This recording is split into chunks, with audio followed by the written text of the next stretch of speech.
भगवान शिव के जन्म के बारे में कई कहानियां प्रचलित हैं। भोलेनाथ का जन्म कब हुआ, कहाँ हुआ, किस प्रकार हुआ, इस बारे में पुराणों में अलग अलग बातें कही गई हैं। भगवान शिव के जन्म से जुड़ी ऐसी ही एक कहानी है। शिव पुराण में लिखा है कि भगवान शिव स्वयंभू हैं, यानी उनका जन्म अपने आप ही हुआ है।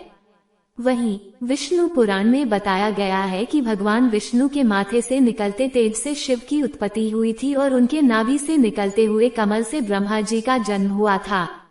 दूसरी ओर शिव पुराण ये कहता है कि एक बार की बात है जब भगवान शिव अपने घुटने मल रहे थे और उससे निकले मैल से विष्णु जी का जन्म हुआ।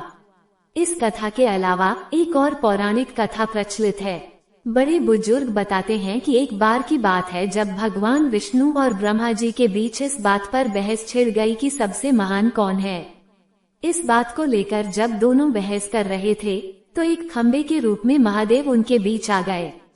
वो दोनों इस रहस्य को समझ नहीं पाए और तभी अचानक एक आवाज आई जिसने कहा कि जो भी इस खंबे का छोर ढूंढ लेगा वही सबसे महान कहलाएगा।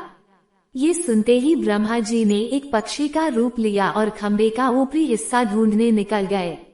वहीं विष्णु जी ने वराह का रूप धारण किया और खंबे का अंत ढूंढने निकल गए। बहुत देर तक खोजने के बाद भी दोनों में से किसी को खंबे का छोर नहीं मिला और दोनों ने हार मान ली। इसके बाद भगवान शिव अपने असली रूप में आ गए। फिर भगवान विष्णु और ब्रह्मा जी ने मान लिया कि वही सबसे महान और शक्तिशाली हैं। ये खंबा उनके न जन्म लेने और न मरने का प्रतीक है। इस कारण ये कहा जाता है कि भगवान शिव स्वयंभू हैं, यानी वह अमर हैं।